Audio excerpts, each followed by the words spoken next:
इधर केंद्र सरकार ने आतंकियों के दबाव में न आने का इरादा कर लिया है। केंद्रीय गृह मंत्री अमित शाह की अगुवाई में दिल्ली में हुई बैठक में कुछ ऐसे फैसले लिए गए जो कि आतंकियों को तिल मिलाने के लिए काफी हैं।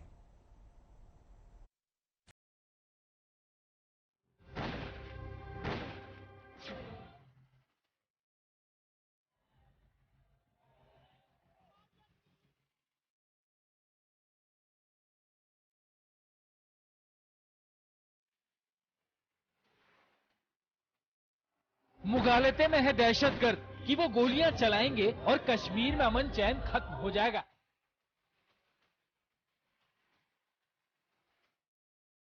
गलतफहमी में है आतंकी कि टारगेट किलिंग की उनकी साजिश कामयाब होगी।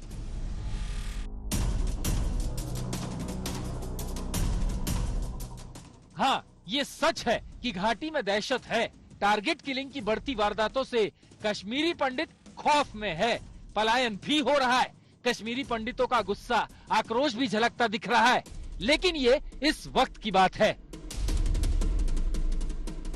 माहौल तो बहुत टेंस है, इसलिए भाग के आना पड़ रहा है। तो अभी आप दोबारा जाएंगे? बिल्कुल, हमारे से तो अब हिम्मत नहीं है कि हम वहाँ पे रहेंगे। एक भी रात नहीं निकाल पाएंगे वहाँ पे। पिछले 3 दिन तो बिल्कुल ऐसे निकले हैं कि दिन रात सोए ही नहीं है। रो रो के बुरा हाल है सबका। तो अभी सरकार से क्या अपील करेंगे? अपील यही है कि हमें रिलोकेट किया जाए और यहीं पे हम नहीं जाना चाहते, वापस उस नर्क में नहीं जाना चाहते, हम यहीं पे रहना चाहते हैं बस। अगर इस नाराजगी को आतंकी कामयाबी समझ रहे हैं तो ये उनकी बड़ी भूल साबित होने वाली है। केंद्र सरकार ने तय कर लिया है कि वो आतंकियों के दबाव में नहीं आएगी। सरकारी कर्मचारियों को घाटी से बाहर नहीं भेजा जाएगा। उनका सुरक्षित इलाकों में ट्रांसफर किया जाएगा। सुरक्षा सुनिश्चित की जाएगी। अमरनाथ यात्रा के कार्यक्रम में कोई भी बदलाव नहीं होगा। अमरनाथ यात्रा तय कार्यक्रम के मुताबिक 30 जून से 11 अगस्त के बीच होगी। सरकार इस साल यात्रा का आयोजन बड़े पैमाने पर करेगी। अमरनाथ यात्रा में सरकार 8 लाख श्रद्धालुओं के शामिल होने की उम्मीद कर रही है। 2.5 लाख तीर्थयात्री अब तक रजिस्ट्रेशन करा चुके हैं। सरकार 15 से 20 जून तक श्रीनगर में कश्मीर फेस्टिवल्स आयोजित करने की योजना भी बना रही है।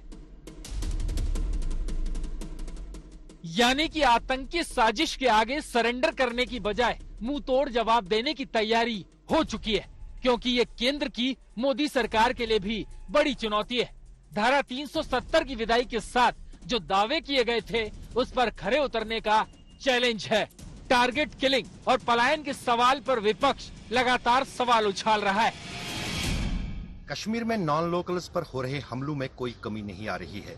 बीती रात दक्षिणी कश्मीर के शोपियान जिले के अगलर गांव में, जो कि जैनपुरा इलाके में आता है, वहां पर एक बार फिर ग्रेनेड से गैर राज्य से आने वाले कामगारों पर हमला हुआ। इसमें 4 लोग घायल हुए, जिनमें 2 महिलाएं भी शामिल है। गनीमत ये रही कि चारों लोगों को गंभीर चोटें नहीं आई और वो स्थिर है।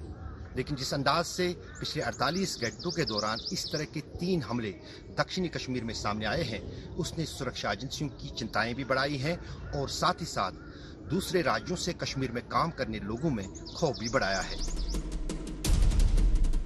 मोदी सरकार ने बड़ी उम्मीदों के साथ धारा 370 हटाई थी। वो उम्मीदें तभी हकीकत बनेगी जब आतंक का साया हटेगा। लेकिन आतंकी राह के रोड़े बने हुए हैं, जिनका सफाया करना ही होगा। जम्मू से सुनील जी भट्ट, श्रीनगर से अशरफ वाणी के साथ हिमांशु मिश्रा, दिल्ली, आज तक।